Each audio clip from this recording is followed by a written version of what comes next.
लेव तोल्स्तोई का उपन्यास का नाम सभी पाठकों ने सुना होगा, युद्ध और शांति। ये विश्व प्रसिद्ध उपन्यास है जो विश्व की हर भाषा में प्रकाशित हो चुका है। युद्ध और शांति बड़ा भारी भरकम उपन्यास है। इसका शीर्षक ही चौंकाने वाला है। भारत में हाल ही में घटी घटना पहलगांव में आतंकी घटना ने देश को पूरी तरह से उद्वेलित कर दिया और मीडिया ने इसमें आग लगाने का काम किया। कैसे? जैसे ऐसा लगता है कि मीडिया तुरंत परिणाम चाहता है और जैसे फैसला भी कर देना चाहता है कि हम आतंकवाद को ख़त्म कर देंगे और आतंकवाद को जन्म देने वाला पाकिस्तान को नेस्तनाबूद कर देंगे। इस तरह के वीडियो चलाए जा रहे हैं, लोगों को भड़काया जा रहा है, भटकाया जा रहा है।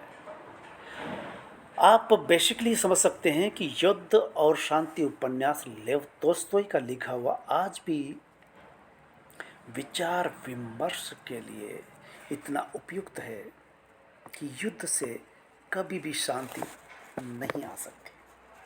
जबकि हम शांति में रहते हैं और शांति में रहते हुए युद्ध का आमंत्रण देते हैं और फिर जब शांति आती है तो दशकों लग जाते हैं और युद्ध का जो मलबा हटाया जाता है, जो नुकसान होता है, देश आर्थिक रूप से बदहाल होता है, मानव खत्म हो जाते हैं, दोनों तरफ के संस्कृतियां नष्ट हो जाती है। युद्ध और शांति एक अंतर विरोधी शब्द है ये कि युद्ध से कभी भी शांति नहीं आ सकती। ये सबसे पहले समझ लेना चाहिए। और यूँ कह सकते हैं कि युद्ध किसी भी समस्या का नैतिक हल नहीं दे सकता। तो ऐसे में पहलगांव में हुई आतंकी घटना के बाद देश के बाल और वृद्ध सभी उद्वेलित हैं और इनको उद्वेलित करने में मीडिया किसी भी तरह से पीछे नहीं है। आप देखिए कि भारत के प्रधानमंत्री ने तुरंत 4-5 कदम उठाए, जल संधि निरस्त की। बोला 5-6 नदियों से बहने वाला पानी पाकिस्तान को नहीं दिया जाएगा। इसी के साथ मीडिया किस तरह का मजाक करता है, किस तरह से पत्रकारिता करता है, इससे ये अंदाज़ा लगा सकते हैं कि पत्रकारिता इस समय देश की पतन की ओर है, लगभग रसातल में। पत्रकार का जो कर्तव्य होता है, जो नियम होता है, उन सबको ताक में रख करके सिर्फ टीआरपी बढ़ाने के लिए वे सब कुछ सच का झूठ किए डालते हैं। जो ही कहा कि जल संधि निरस्त की जाती है, इसी के साथ मीडिया कर्मी उछल उछल करके बोलने लगे कि पाकिस्तान बिना जल के मछली जैसे तड़पती है, तड़पने लगा है। इस तरह के शीर्षक दे करके लोगों को मनोरंजन नहीं, भावना भड़काने का काम किया है। अब इसी की तह में अगर जाएं कि जल संधि निरस्त करने का कहने के साथ मीडिया की भूमिका कितनी मजाकिया स्तर पर उतर आती है। किसी तरह की खोज पड़ताल किए बिना, दिमाग लगाए बिना, अब आप ठंडे दिमाग से सोचिए कि जल संधि निरस्त की जाएगी, इस पर पाकिस्तान मीडिया बोल रहा है और दावा कर रहा है कि संयुक्त राष्ट्र संघ भी इसमें होता है और एक तरफा जल संधि निरस्त नहीं हो सकती।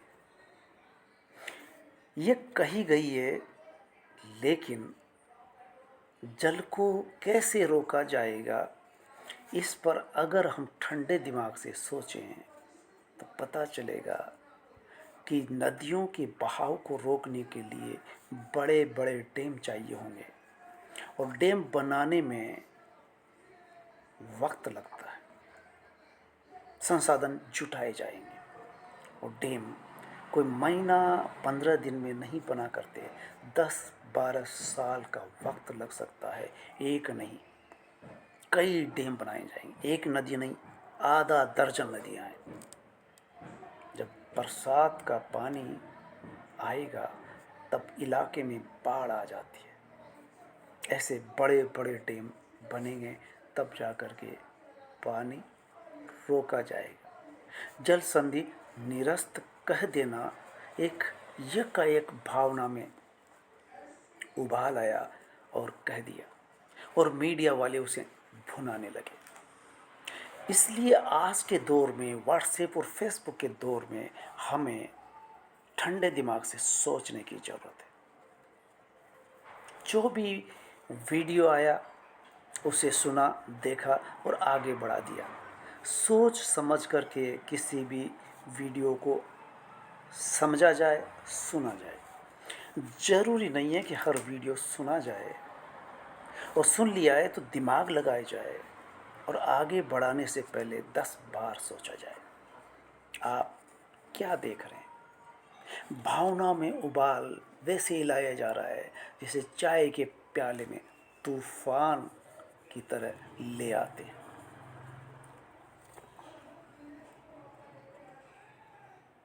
जल को रोकने में बांध बनाना पड़ता है, लेकिन इधर नेताजी ने कहा और मीडिया ने उसे सच की भूमि पर उतारने की कल्पना के घोड़े दौड़ा दिए और परिणाम भी दिखा दिए।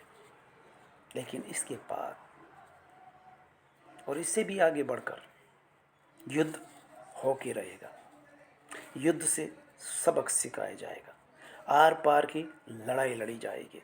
इस तरह की शब्दावली बोल देना ऐसा लगता है जैसे बच्चे अपने गली मोहल्ले में खेलते हुए गिल्ली डंडा खेलते हैं, क्रिकेट खेलते हैं, खेलते खेलते एक दूसरे पर आरोप प्रत्यारोप और झगड़ पड़ते हैं। इतना सहज मान लिया है युद्ध को। आप युद्ध की विभीषिका को देखिए, आप महाभारत से आरंभ करिए। महाभारत का जो घटनाक्रम था उसमें ऐसी कोई बहुत बड़ी बात नहीं थी जिसके लिए युद्ध हो सके, लेकिन युद्ध हुआ। द्रौपदी का मसला था, जुआ बीच में थी, जुआ की हार थी, द्रौपदी का हारना था, दुर्योधन का अपमान और द्रौपदी के चीरहरण का मसला, और ये सब मिलकर के युद्ध का कारण बनता है। इसका निपटारा बातों से भी संभव था, लेकिन नहीं हो सका, नहीं किया जा सका। कुछ वैसा ही। लेकिन महाभारत का परिणाम क्या हुआ, आप महाभारत पढ़ करके अंदाज़ा लगा सकते हैं। और ज़्यादा दूर जाने की क्या ज़रूरत है। पुतिन ने कुछ साल पहले यूक्रेन को सप्ताह भर में घुटने पर ला देने का सोच करके आक्रमण कर दिया। सप्ताह छोड़िए, महीनों छोड़िए, वर्ष छोड़िए, वर्षों बीत गए।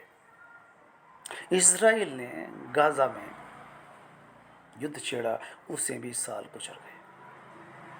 आप अमेरिका का अफ़गानिस्तान में होना और इससे पहले रूस का अफ़गानिस्तान में होना और रूस को रोकने के लिए अफ़गानिस्तान में अमेरिका का पाकिस्तान को सपोर्ट करना, और अंततः वर्षों रहने के बाद रूस अफ़गानिस्तान छोड़ के चला जाता है। इसके बाद अमेरिका वहाँ डटा रहता अपनी फौज के साथ, और उसके सैनिक मरते रहे आतंकवादियों से मुकाबला करते हुए। अंततः अमेरिका भी उसे अपने हाल पर छोड़कर चल देता है। आप किस युद्ध की बात करते हैं? महाभारत पढ़ लीजिए, लेव तोस्तोय का युद्ध और शांति पढ़ लीजिए। युद्ध किसी समस्या का समाधान नहीं। युद्ध कौन करता है, क्यों करते हैं? युद्ध अहम की लड़ाई है, युद्ध मूछ की लड़ाई है। पुतिन को जमीन चाहिए थी, युद्ध थोप दिया। अब पीछे हटना जैसे लगता तौहीन हो जाएगी, अपमान हो जाएगा, क्या मुंह दिखाएंगे। बस इतनी सी बात पर एक व्यक्ति की सनक करीब 1.5 लाख से अधिक रशियन सैनिक मारे जा चुके हैं। इतने ही यूक्रेन के। यही हाल गाजा पट्टी में इजराइल का हो रहा है। आप इधर जिन चीज़ों का समाधान बातचीत से हो सकता है, ठंडे दिमाग से हो सकता है, उसके लिए युद्ध थोप देना। और ये मीडिया कर्मी, जिसे गोदी मीडिया कहते हैं, आप उन मीडिया कर्मी को सुनिए। यूट्यूब पर अजीत अंजुम पहलगांव जाते हैं और लगातार वहाँ रह करके ज़मीनी रिपोर्ट निकाल के लाते हैं। मैंने सुना और लगा कि जम्मू कश्मीरी पहलगांव के लोग, वहाँ के बाशिंदे बेहद दुखी है इस बात से कि ये घटनाक्रम हुआ। उनकी रोजी रोटी चल रही थी, बाजार चल रहा था, और लोग बड़े प्यार से आ जा रहे थे। कह रहे थे पहलगांव में आज तक ऐसा कोई घटनाक्रम नहीं हुआ, ऐसा पहली बार हुआ। और हुआ यूँ कि वहाँ किसी तरह के सुरक्षा कर्मी नहीं थे। घटना के 1 घंटे बाद पहुँचते एक चूक हुई थी, और चूक को सरकार भी दबी जुबान से स्वीकार करती है, और मीडिया दूसरी बात ही कही जा रहा है। तो ऐसे में आपको इस सूचना के घटाटोप में यूट्यूब पर आने वाले हर वीडियो को दिमाग का इस्तेमाल करते हुए सोच समझ करके फॉरवर्ड करने की तो ज़रूरत ही नहीं है। पहले सोच लीजिए, इधर से सुनिए और इधर से निकाल दीजिए। कुछ वीडियो ऐसे होंगे, और फिर आपके पास क्या इतना वक्त है कि हर वीडियो को देखा जाए, हर बकबक करने वाले मीडिया कर्मी को सुना जाए। बहुत सारे मीडिया कर्मी ईमानदार से पत्रकारिता करते हैं। अभिषार शर्मा, संजय शर्मा, रवीश कुमार, ध्रुव राठी, अजीत अंजुम आदि, प्रोफेसर अभय दुबे, जो बेलाग राजनीतिक विश्लेषण करते हैं। आप सुने, लेकिन गोदी मीडिया को सुने। केवल 2014 से नहीं, मैं पिछले सन 2001-2 के बाद मैंने टीवी पर समाचार देखना, सीरियल देखना बंद, बल्कि अपना पठन पाठन, साहित्य पढ़ना, और कभी कभार आपसे यूं अपने मन की बात कहना।